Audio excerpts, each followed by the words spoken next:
فاتحہ نام، اس کا نام الفاتحہ اس کے مضمون کی مناسبت سے ہے۔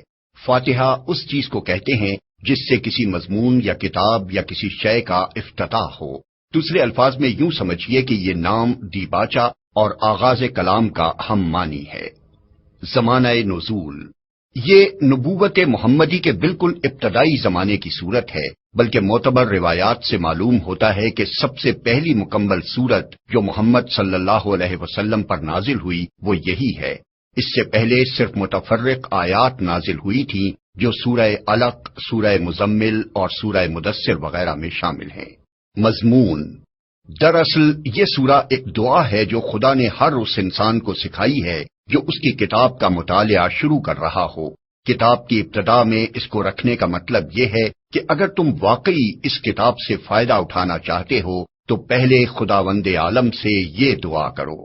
انسان فطرتاً دعا اسی چیز کی کیا کرتا ہے جس کی طلب اور خواہش اس کے دل میں ہوتی ہے، اور اسی صورت میں کرتا ہے جبکہ اسے یہ احساس ہو کہ اس کی مطلوب چیز اس ہستی کے اختیار میں ہے جس سے وہ دعا کر رہا ہے۔ پس قرآن کی ابتدا میں اس دعا کی تعلیم دے کر گویا انسان کو یہ تلقین کی گئی ہے کہ وہ اس کتاب کو راہ راست کی جستجو کے لیے پڑھے، طالب حق کسی ذہنیت لے کر پڑھے اور یہ جان لے کہ علم کا سرچشمہ خداوند عالم ہے، اس لیے اسی سے رہنمائی کی درخواست کر کے پڑھنے کا آغاز کرے۔ اس مضمون کو سمجھ لینے کے بعد یہ بات خود واضح ہو جاتی ہے کہ قرآن اور سورہ فاتحہ کے درمیان حقیقی تعلق کتاب اور اس کے مقدمے کا سا نہیں بلکہ دعا اور جواب دعا کا سا ہے۔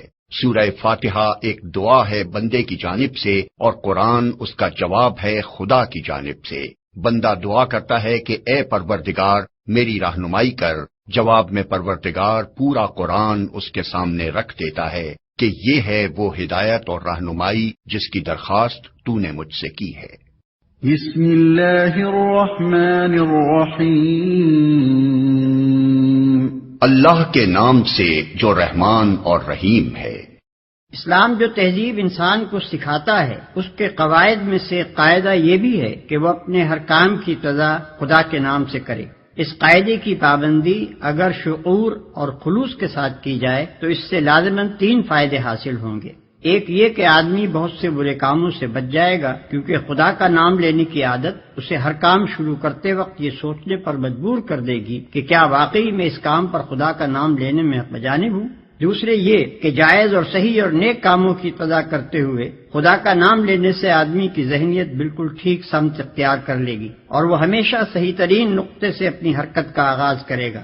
تیسرا اور سب سے بڑا فائدہ یہ ہے کہ جب وہ خدا کے نام سے اپنا کام شروع کرے گا تو خدا کی تائید اور توفیق اس کے شامل حال ہوگی، اس کی صحیح میں برکت ڈالی جائے گی اور شیطان کی فساد انگیزیوں سے اس کو بچایا جائے گا۔ خدا کا طریقہ یہ ہے کہ جب بندہ اس کی طرف توجہ کرتا ہے تو وہ بھی بندے کی طرف توجہ فرماتا ہے۔ الحمد للہ رب العالمین، تعریف اللہ ہی کے لیے ہے جو تمام کائنات کا رب ہے۔ تعریف اللہ ہی کے لیے ہے۔ جیسا کہ ہم دیباچے میں بیان کر چکے ہیں، سورہ فاتحہ اصل میں تو ایک دعا ہے، لیکن دعا کی ابتدا اس ہستی کی تعریف سے کی جا رہی ہے جس سے ہم دعا مانگنا چاہتے ہیں۔ یہ گویا اس امر کی تعلیم ہے کہ دعا جب مانگو تو مہذب طریقے سے مانگو۔ یہ کوئی تہذیب نہیں ہے کہ منہ کھولتے ہی جھٹ اپنا مطلب پیش کر دیا۔ تہذیب کا تقاضا یہ ہے کہ جس سے دعا کر رہے ہو پہلے اس کی خوبی کا، اس کے احسانات اور اس کے مرتبے کا اعتراف کرو۔ تعریف ہم جس کی بھی کرتے ہیں 2 وجوہ سے کیا کرتے ہیں۔ ایک یہ کہ وہ بجائے خود حسن و خوبی اور کمال رکھتا ہو، قطع نظر اس سے کہ ہم پر اس کے ان فضائل کا کیا اثر ہے۔ دوسرے یہ کہ وہ ہمارا محسن ہو اور ہم اعتراف نعمت کے جذبے سے سرشار ہو کر اس کی خوبیاں بیان کریں۔ اللہ تعالیٰ کی تعریف ان دونوں حیثیتوں سے ہے۔ یہ ہماری قدر شناسی کا تقاضا بھی ہے اور احسان شناسی کا بھی کہ ہم اس کی تعریف میں رد اللسان ہوں۔ اور بات صرف اتنی ہی نہیں ہے کہ تعریف اللہ کے لیے ہے، بلکہ صحیح یہ ہے کہ تعریف اللہ ہی کے لیے ہے۔ یہ بات کہہ کر ایک بڑی حقیقت پر سے پردہ اٹھایا گیا ہے، اور وہ حقیقت ایسی ہے جس کی پہلی ہی ضرب سے مخلوق پرستی کی جڑ کٹ جاتی ہے۔ دنیا میں جہاں جس چیز اور جس شکل میں بھی کوئی حسن، کوئی خوبی، کوئی کمال ہے، اس کا سرچشمہ اللہ ہی کی ذات ہے۔ کسی انسان، کسی فرشتے، کسی دیوتا، کسی سیارے، غرض کسی مخلوق کا کمال بھی ذاتی نہیں ہے بلکہ اللہ کا عطیہ ہے۔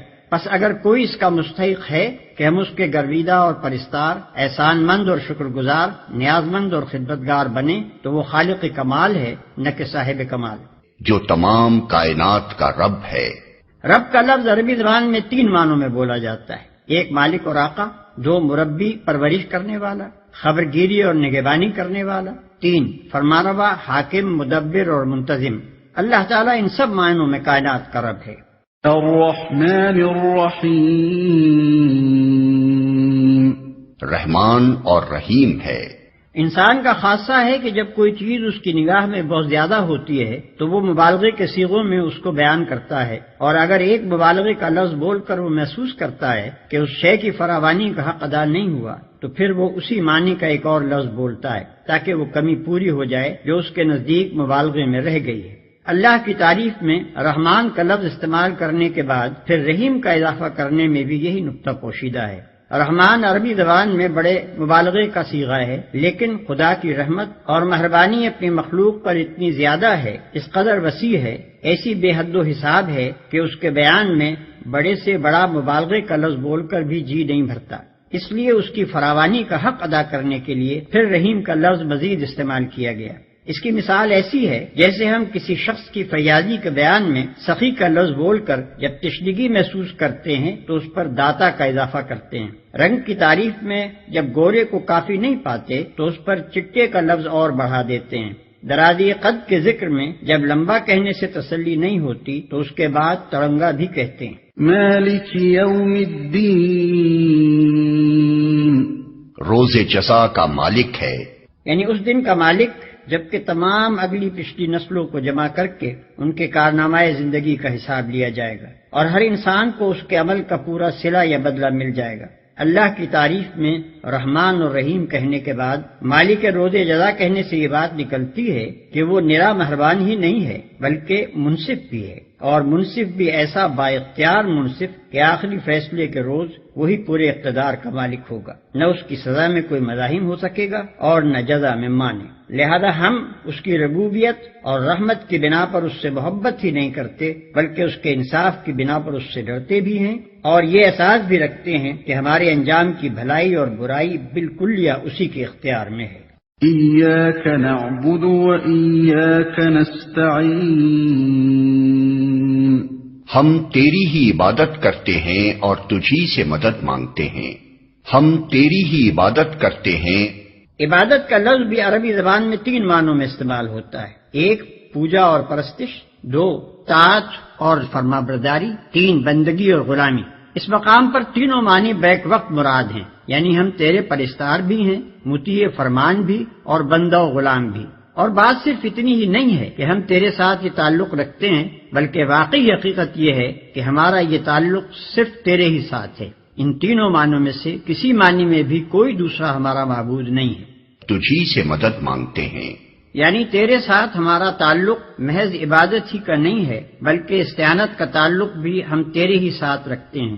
ہمیں معلوم ہے کہ ساری کائنات کا رب تو ہی ہے اور ساری طاقتیں تیرے ہی ہاتھ میں ہیں اور ساری نعمتوں کا تو ہی اکیلا مالک ہے، اس لیے ہم اپنی حاجتوں کی طلب میں تیری طرف ہی رجوع کرتے ہیں، تیرے ہی آگے ہمارا ہاتھ پھیلتا ہے اور تیری مدد ہی پر ہمارا اعتماد ہے۔ اسی بنا پر ہم اپنی یہ درخواست لے کر تیری خدمت میں حاضر ہو رہے ہیں۔ اہدنا الصراط المستقیم، ہمیں سیدھا راستہ دکھا۔ یعنی زندگی کے ہر شعبے میں خیال اور عمل اور برتاؤ کا وہ طریقہ ہمیں بتا جو بالکل صحیح ہو، جس میں غلط بینی اور غلط کاری اور بد انجامی کا خطرہ نہ ہو، جس پر چل کر ہم سچی فلاح و سعادت حاصل کر سکیں۔ یہ ہے وہ درخواست جو قرآن کا مطالعہ شروع کرتے ہوئے بندہ اپنے خدا کے حضور پیش کرتا ہے۔ اس کی گزارش یہ ہے کہ آپ ہماری رہنمائی فرمائیں اور ہمیں بتائیں کہ قیاسی فلسفوں کی اس بھول بھلیاں میں حقیقت نفس الامری کیا ہے، اخلاق کے ان مختلف نظریات میں صحیح نظام اخلاق کون سا ہے، زندگی کی ان بے شمار پگڈنڈیوں کے درمیان فکر و عمل کی سیدھی اور صاف شاہراہ کون سی ہے۔ صراط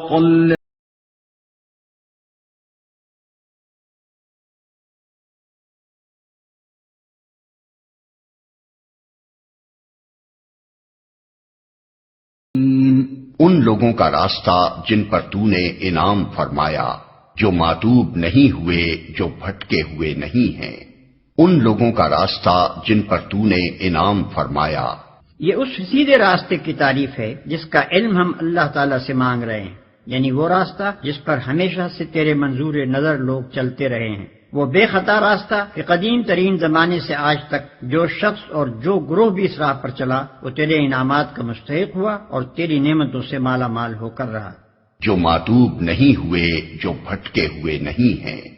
یعنی انعام پانے والوں سے ہماری مراد وہ لوگ نہیں ہیں جو بظاہر عارضی طور پر تیری دنیاوی نعمتوں سے سرفراز تو ہوتے ہیں، مگر دراصل وہ تیرے غضب کے مستحق ہوا کرتے ہیں اور اپنی فلاح و سعادت کی راہ گم کیے ہوئے ہوتے ہیں۔ اس سلبی تشریح سے یہ بات خود کھل جاتی ہے کہ انعام سے ہماری مراد حقیقی اور پائیدار انعامات ہیں جو راست روی اور خدا کی خوشنودی کے نتیجے میں ملا کرتے ہیں، نہ کہ وہ عارضی اور نمائشی انعامات جو پہلے بھی فرعونوں اور نمرودوں اور قارونوں کو ملتے رہے ہیں اور آج بھی ہماری آنکھوں کے سامنے بڑے بڑے ظالموں اور بدکاروں اور گمراہوں کو ملے ہوئے ہیں۔